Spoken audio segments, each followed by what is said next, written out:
It's that time of year again, and I thought as a special Christmas episode, I might hark back to my own childhood for Flashback Fridays and look at some of the toys that stay in my memory as being some of the best that I got when I was growing up. So I was growing up in the 1990s. There was tons and tons of fantastic toys that I got across the years, and I thought it'd be fun to maybe just do a little bit of a countdown, a top 10 of some of my favourite Christmas memories related to toys.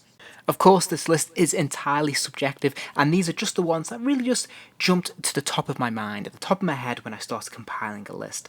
And I very quickly got more than 10, so I did have to rein myself in a little bit. So these are the ones that immediately sprung to my mind that I got opening for Christmas, and I appreciate some of them may have been released earlier than the year. Maybe my parents kept hold of them, or Father Christmas, kept hold of them until Christmas a little bit later. But all of these are ones that I opened on Christmas Day. So then, at number 10, I have the 10-inch Talking Terminator figure. And this is a release, was a tie-in to, obviously, Terminator 2. Now, it's strange to look back on, but Terminator 2 was one of my favourite films growing up as a child, even though I was obviously very underage, and there's no way I should have been seeing this, so I'm not quite sure how I saw this. I'm not sure whether there was some sort of special TV edit, and that's how I got past the censorship. However, it was definitely a mainstay of my youth when I was growing up. This was one of my favourite films. Arnold Schwarzenegger was something of a hero to me growing up, and whilst it might look strange to look back on, think that this obviously very violent, very adult, 18 rated film was in the hands of a child, the film was heavily marketed towards children, at least in the sense that Kenner obviously produced a toy line to support this film. And this wasn't uncommon actually in the late 80s and early 90s. There were a lot of films that would be really inappropriate or unsuitable for children that had whole marketing campaign around it directly aimed at children. We saw obviously RoboCop, Rambo, and even Aliens, amongst others.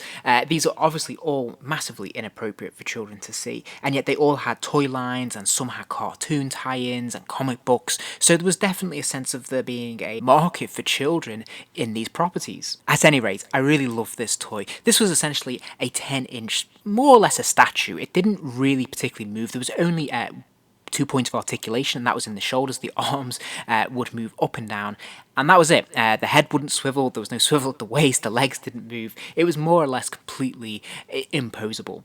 But in its favour, the big attraction, of course, was the voice chip, which obviously recited lines from the film. And some of Arnold's famous quotes in there, obviously, "Hasta la vista, baby," and "I'll be back," were built in, which is fantastic. The other cool feature was the fact that his eyes actually glowed up. So if you lifted up the shades and you pressed the button on his back, you could either have just the eyes glow, or you could have him speak and the eyes flash at the same time as speaking. This was kind of cool to a kid.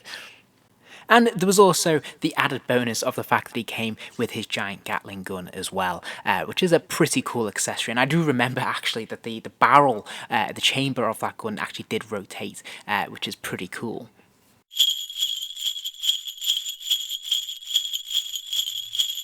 At number 9, I have the Stingray submarine from Matchbox. Now, this might seem like a really strange choice to appear on my list, but I think probably a little bit of context is needed for this. Now, obviously, the Stingray TV show, much like a lot of Jerry Anderson's puppet shows, including Thunderbirds and Captain Scarlet, were produced in the 1960s. But there was something of a revival in the 1990s. I remember these being back on TV, on the BBC, I think, back as I was growing up, so I was seeing them fresh for the first time as if they were brand new. And toy company Matchbox decided to release a number of toys tied into each of these various shows, and they were all more or less to scale, though some of them had a slightly different articulation. But we had lines for Captain Scarlet, Stingray, and of course Thunderbirds, and they were all roughly in the 3 3/4 scale action figure. But they also produced some fantastic play sets, and for me, the Stingray submarine is one of the standouts of this collection, chiefly because it's one one of the only ships that was actually made to scale that the figures could actually sit in, which is really cool. I also remember this being a complete surprise. I had no idea I was getting this. I didn't know it even existed, and I remember thinking it was really very, very cool. There's something really fantastic about the design of this toy. The actual design of this ship is incredibly well rendered anyway, but in toy form it adds a whole new dimension of fun to it. It's very sleek, but it's got lots of little moving parts. The propeller at the reverse of the vehicle actually spins around, which is very cool, and of course, aside from sitting the figures inside the cabin, it also fires a couple of missiles as well, which is absolutely brilliant.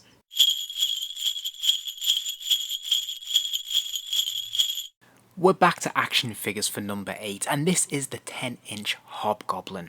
Obviously, this figure is from the animated series line that we got from Toy Biz, and I was an absolutely rabid fan of that TV show. In many ways, it's what started my love of comic books. It was thanks to the Spider-Man animated series and the X-Men animated series that both ran more or less simultaneously around the same time anyway, and these made a huge impression on me growing up.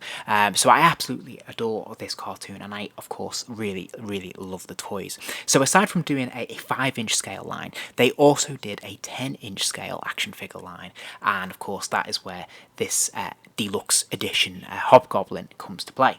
Part of the reason I have such fond memories of this figure is I remember it was Christmas Eve and we'd gone last minute shopping with my mum and dad, and they had this on sale, I seem to recall, and I remember I hadn't seen it in any other shops, and they had it in this one shop, and I really wanted it, as children often do, and I remember my mum picking it up and saying I could have it as an extra off them, because obviously we didn't know what Father Christmas was getting me, and I remember just being so excited knowing that I had this and I was going to have it the next day, and it was just so unexpected and so spontaneous, and it was just a really lovely memory, and I really love this figure. I've got really strong affection for it even to this day. It is essentially just a scaled up version of the 5-inch toy, except it doesn't have some of the action features. So the 5-inch scale actually has like a throwing arm, so you can throw his pumpkin bomb. I think it's spring loaded, whereas obviously this is just a straight action figure, but it does have extra articulation in the arm, which is great. Sadly, the one thing he doesn't come with, of course, is his glider, which would have been really cool. Sadly, they did not include that with the 10-inch scale version, but yeah, a really cool toy nonetheless, and a real gem in my collection.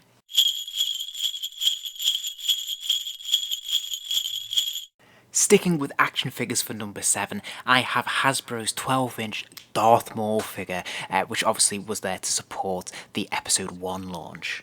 Now, I'm pretty sure this figure was released in the summer alongside the actual film. I could be wrong on that, but I definitely got this at the Christmas time. And I remember all of my friends really wanting this as well. And some got him and some did not. But this was top of my list. I really wanted this figure. Of course, I wanted Qui-Gon Jinn and Obi-Wan Kenobi, and I was lucky enough to get both of them as well. However, it was Darth Maul that I really wanted because I was fairly obsessed with this character at the time. I just thought he was really mysterious and really cool, and I've always loved his design and look. I thought it's fantastic. So yeah, in 12-inch scale, absolutely amazing. Now the packaging is somewhat underwhelming. That doesn't really boast an awful lot about this figure. It just says with lightsaber, but this was a really fantastic toy. I love this. It was the standard sort of Action Man body that Hasbro were producing at the time, but the fabric of the clothing was really quite nicely done, nicely tailored, and it was cut above. I thought some of the articulation was really nice, particularly that ball jointed neck that he has, and the fact that he came with his dual wielding lightsaber and you could actually pull the blades in and out, I thought was amazing, because up until that point I don't think I'd owned a Star Wars figure that could do that with a lightsaber. It was always permanently stuck in, so I think that was the first time that I could actually pull the blades out and just have it resting, as it were, which was absolutely mind-blowing to me at the time. But yeah, I absolutely loved this figure. I still got strong affection for it. I just remember the sheer anticipation of waiting to unwrap him. I'm really hoping that Santa bought him for me, which he had that year.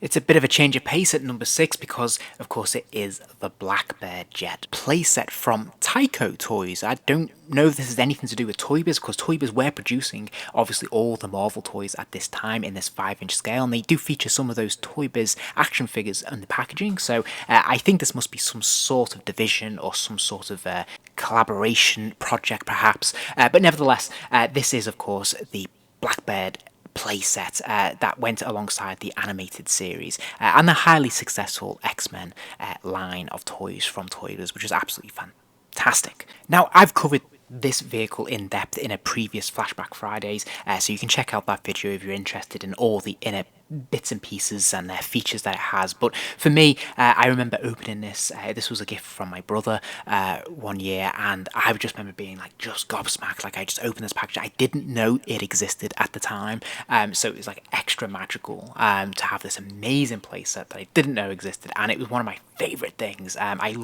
just really loved the Blackbird Jet when I was a kid, almost disproportionately so. I'm not sure quite why it held such mystique for me, but I was really into it. I thought it was just fantastic. I love the idea that you could put these figures inside it, and of course it does have lots of different features, firing missiles and flipping figures, and obviously Wolverine can sit in the cockpit. It's just a really fun playset that opens up, and it's also a command center, and it all comes together as one vehicle, so you can fly around or you can have lots of mini adventures within, and I just remember thinking it was just the coolest thing ever, and I absolutely adored this, and it was definitely one of the centerpieces of my playtimes as a child. It was absolutely wonderful, and I was just the right age for it, and yeah, I've got really super strong affection for this.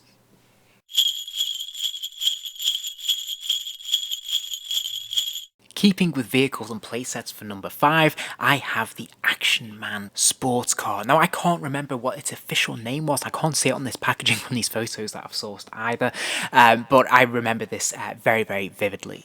Action Man was relaunched and revamped with a vengeance in the 90s, and he was everywhere, and it was a hugely successful line, having all sorts of action figures and of course vehicles to support, and this was more unusual because of course it was in a sports car, so this isn't the kind of thing we associate with Action Man usually be like things like Jeeps or helicopters or things like that. So this was a little bit more suave, a bit more sophisticated, a bit more James Bond, I think, than we were used to. And again, I remember getting this and it being a complete surprise. I was very young when I got this one, and I remember just being like really impressed with it instantly and just really taken with it. And of course, it's an Action Man vehicle, so not only does it look really good in that bright, vivid red there, but also, of course, the boot of the car actually lifts up. It's spring-loaded, so when you press it, it shoots up, and within are about 4 or 5 missiles that fire out towards enemies. It doesn't have a lot of extra features beyond that, but it's still really very cool. Obviously, it seats 2 figures and looks awesome. I have happy memories of this, and just remember being really surprised by it and just thinking it looked fantastic.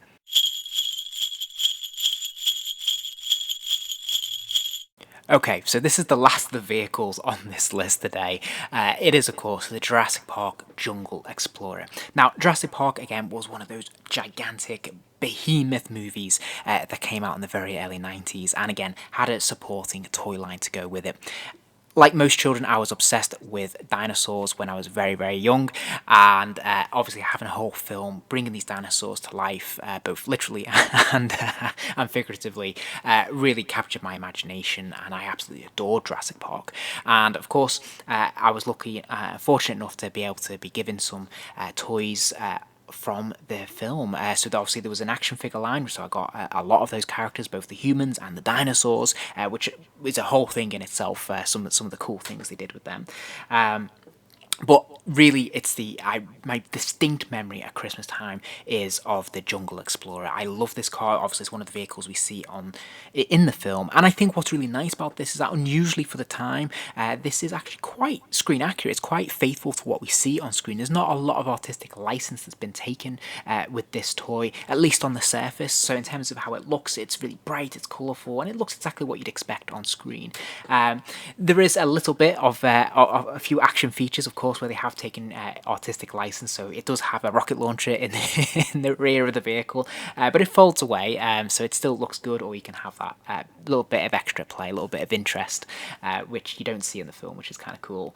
But also, one of the key things I really liked about this is the fact that the bonnet can actually be destroyed. It comes off, so you can have a T-Rex come and savage it. So it feels a bit interactive. It's a lot of fun, and I just have very, very strong memories of it. And I think an awful lot of it, believe it or not, it just comes down to the simple colouring. I just love the green and the yellow and the contrast of those colours. There's just something very striking, and it's just stayed in my memory all these years.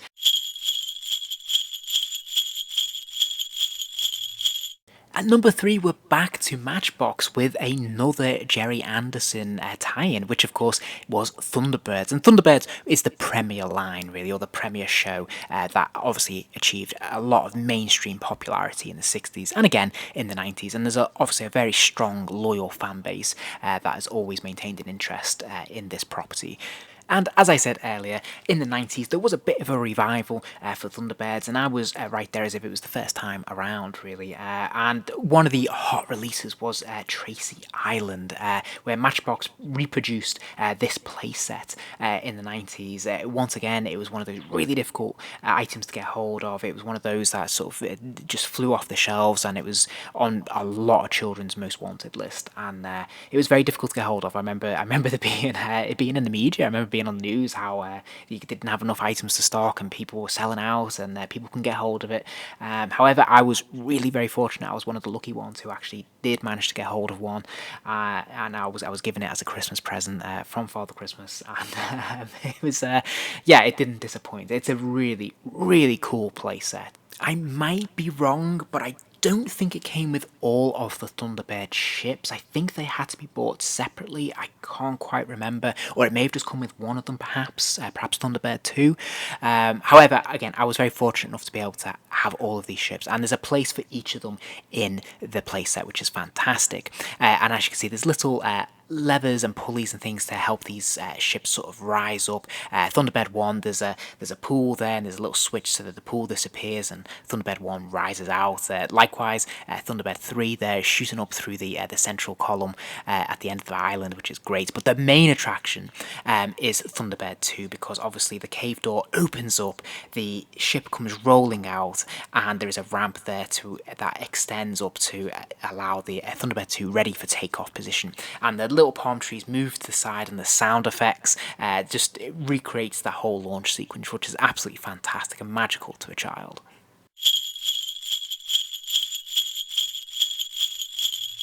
At number 2, we have what must have been my first big present. This was, of course, the Ghostbusters fire station headquarters, or the real Ghostbusters, because of course this was based on the animated series that was running at the time. Now, like a lot of children, I was a huge fan of this cartoon. I was really, really into it. I actually remember for my birthday one year when it was shown on TV, my mum rang in to the TV channel that was airing it, and they made an announcement on the bottom of the episode in a side scroller, which was something they used to do. So I remember having that recorded and seeing my name on one of the episodes, which was pretty cool stuff when you're very young. And so I was a huge fan of this TV show, and again the movies as well, of course. And this was an absolutely fantastic range of action figures that was produced. They did obviously all the major characters in figure form. They did tons of ghosts, both from the TV show and ones that were just invented for the toy line, which was, they really let their imaginations fly with this. They were really fun. A fun collection to buy into when you're a child. And as part of this line, they also produced a number of vehicles and playsets. One of them was Ecto 1 car that they drive, which is fantastic, and you could put the figures inside that, and you could trap ghosts and have them in the back of the vehicle, which is really cool. And of course, there was this fire station, which was absolutely brilliant. This is the headquarters, this was the major base, and it had loads of interactive elements. I remember the slide actually rotates down, it spins right the way around. You can put a figure on it and it spins to the bottom, which is great. There's a place for the trap, the big red ghost trap there, where the where you could put little mini ghosts in there, and yeah, it had loads of little fun features, and I quite liked that it had like 3 levels of play on it, which was really nicely done, and it was just big enough to be able to house an Ecto-1 as well into the main sort of garage part, so the doors could open, you could put the car inside, and then you could have it blasting out the doors if you wanted to, just like in the animated series, which was absolutely fantastic fun. And as I say, this is probably one of my best big presents really that I remember opening as a child, and it was absolutely fantastic, and still have a lot of happy memories of it today.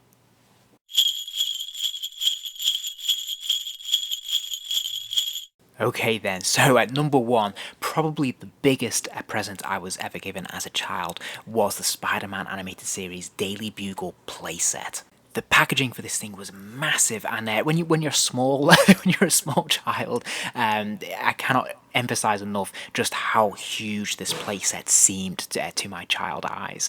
It was absolutely gigantic. It was relatively to scale with the 5-inch line of figures, and there was just so many elements to it, which was fantastic. So on the front side of it is, of course, representing the Daily Bugle. There's multiple levels of play here, and there's some elements of world building. There's like kind of like 2 side panels that represent the streets. So you kind of have the front facade, and there's some interactive elements here. There's a dumpster that you can throw figures in, and some gunge and things like that that drips out through the taps of the water coolers and things like that, which is kind of cool. But also on the reverse, there's actually like you can see the interior, so you have the sort of interior office space of the Daily Bugle. So, and there's also a central lift, that elevator that goes right the way up through the various levels, which is very, very fun.